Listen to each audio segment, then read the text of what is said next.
राजा विश्वरथ एक बार अपनी विशाल सेना के साथ यात्रा कर रहे थे। इसी दौरान वशिष्ठ ऋषि के आश्रम पर उन्होंने स्थान लिया और वशिष्ठ ऋषि से प्रार्थना करी कि भोजन की व्यवस्था कर दें। तो वशिष्ठ ऋषि के आश्रम पे तो इतनी बड़ी सेना को भोजन कराने की व्यवस्था थी नहीं, लेकिन उन्होंने कराया। ये कैसे कराया? वशिष्ठ ऋषि के पास एक गाय थी जिसका नाम नंदिनी था। कई जगह हो सकता है कि कंट्रोवर्शियल हो कि उनकी गाय का नाम कामधेनु था। कई लोगों ने तो ये भी बोल दिया है कि उनकी गाय का नाम सुरभि था। तो कॉन्ट्रडिक्ट ना करते, मैं बस कह रहा हूँ कि एक दिव्य गाय थी उनके पास। उस गाय के पास ऐसी शक्ति थी कि वो कितना भी दूध प्रोड्यूस कर सके। तो राजा विश्वरथ की बड़ी सेना ने भोजन पाया केवल उस गाय के भरोसे। अब राजा विश्वरथ के मन में आया जिज्ञासा कि भाई इतनी बड़ी सेना का भोजन ऐसे आश्रम पर जहाँ भोजन की इतनी व्यवस्था भी नहीं है, फिर भी वशिष्ठ ऋषि ने कर कैसे दिया? वशिष्ठ ऋषि से जब ये बात पूछी तो वशिष्ठ ऋषि ने इसका रहस्य बताया कि उनके पास एक गाय है जो देवताओं से प्राप्त हुई थी। उस गाय में ऐसी अलौकिक शक्ति है कि वो कितना भी दूध दे सके कभी खत्म नहीं होगा, कितने भी लोग भोजन कर सकते हैं। तो राजा विश्वरथ के एक सेनापति ने राजा विश्वरथ से कहा कि महाराज,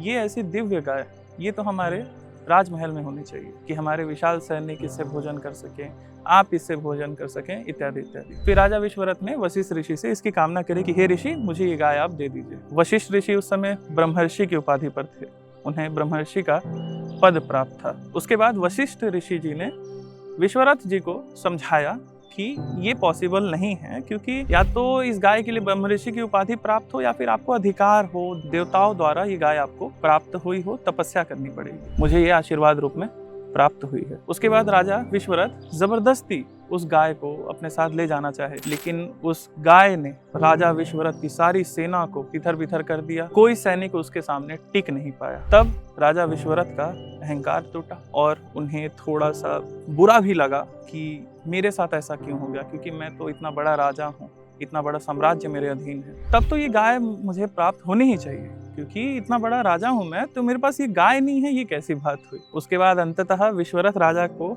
यही ज्ञात हुआ कि उन्हें ब्रह्मर्षि की उपाधि प्राप्त करनी है और वो इस अपनी यात्रा में निकल पड़े। उनके मन में एक बदले की भी भावना थी कि वशिष्ठ ऋषि से मैं तपस्या करके बदला लूंगा, ब्रह्मर्षि की उपाधि प्राप्त करूंगा। सालों उन्होंने तपस्या करी, करोड़ों की संख्या में गायत्री का जप किया। उसके बाद राजा विश्वरथ की तपस्या से पूरे संसार भर में उनकी ख्याति हो गई। देवराज इंद्र जी ने उनके पास एक अप्सरा भेजी ताकि उनकी साधना खंडित करी जाए, या फिर कह सकते हैं परीक्षा ली गई। फिर उनकी साधना खंडित भी हुई बीच में। उस अप्सरा के साथ उन्होंने अपना गृहस्थी बसाया, बाल बच्चे हुए, साधना से मन हट गया। फिर एक बार अगस्त ऋषि की कृपा से उन्हें इस चीज का बोध हुआ कि उनके साथ एक्चुअल में क्या हुआ है, कैसे उन्हें फंसाया गया है। फिर वो इससे वापस से मुक्त हुए, वापस से संन्यास ग्रहण किया, वापस से उन्होंने तपस्या कंटिन्यू करी। और एक समय आया कि जब उन्हें ब्रह्म ऋषि की उपाधि प्राप्त होने से एक स्टेप पीछे थे, क्योंकि शर्त ये थी कि जब तक इस समय में प्रेजेंट ब्रह्म ऋषि जो वशिष्ठ ऋषि थे, जब तक वशिष्ठ ऋषि न कह दे कि हाँ अब से आप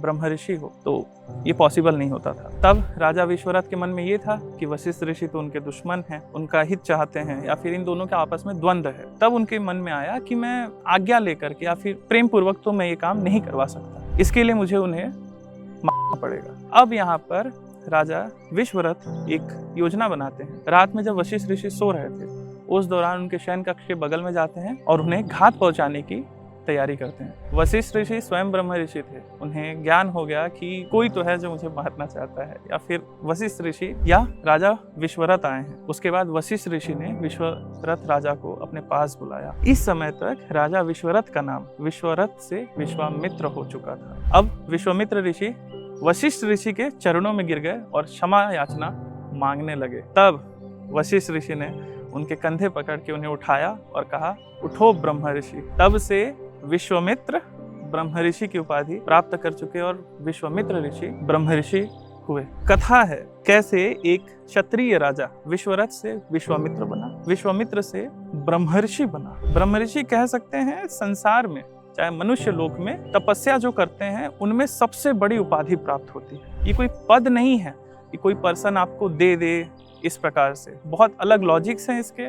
और जब तक तपस्या नहीं करेंगे तब तक ये उपाधि प्राप्त नहीं हो सकती। आज के समय में तो मुझे नहीं लगता कि ये उपाधि जो वैदिक काल में जिस विधि से प्राप्त करी जाती थी, उसी विधि से ब्रह्मर्षि के पद को प्राप्त करने के लिए वैदिक विधि से उतना कोई अनुष्ठान तपस्या कर सके। हमें सीखने को क्या मिलता है? सभी तंत्र के साधकों के लिए जो 10 महाविद्या, भगवान काल भैरव या फिर अन्य किसी शक्ति की साधना कर रहे हैं, या फिर अन्य किसी भी परंपरा का कोई साधक या साधिका होंगे जो अपनी साधना में जल्दी सफल नहीं हो पा रहे हैं, तो मेरा सुझाव ये रहेगा, वर्षों तक करोड़ों की संख्या में ऋषि विश्वामित्र ने गायत्री का जाप किया, तब जा करके एक समय के बाद उन्हें सफलता प्राप्त हुई। तो मेरा सभी साधक साधिकाओं को ये संदेश है कि आपकी साधना में भी कठिनाई आ सकती है। हो सकता है आप में कुछ कमी हो या किसी अन्य कारण की वजह से आपकी साधना सफल नहीं हो पा रही है, लेकिन ऐसे स्थिति में आपको धैर्य बनाए रखना है, अपने उद्देश्य के बारे में हमेशा सोचते रहना है। अगर आपका उद्देश्य सिद्धि प्राप्ति है या फिर आप आध्यात्मिक उन्नति करना चाहते हैं या फिर XYZ जो भी हो, मटेरियलिस्टिक आपके गोल्स हो, स्पिरिचुअल आपके गोल्स हो, उस गोल को प्राप्त करने के पीछे आप विश्वामित्र ऋषि की जितनी ही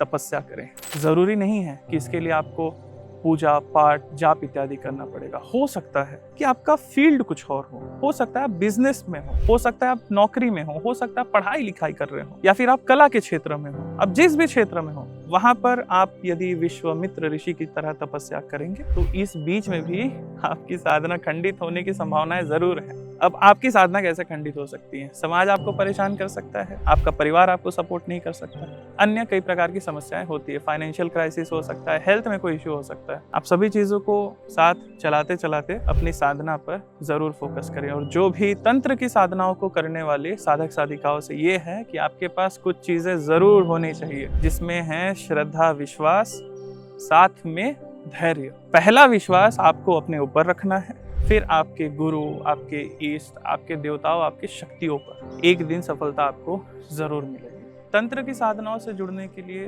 तंत्र की साधनाएं करने के लिए या फिर अन्य किसी प्रकार की साधना करने के लिए, साथ ही साथ ज्योतिषीय सुझाव के लिए आप स्क्रीन पर दिए हुए नंबरों पर संपर्क करके हमसे जुड़ सकते हैं। जय मां आदेश।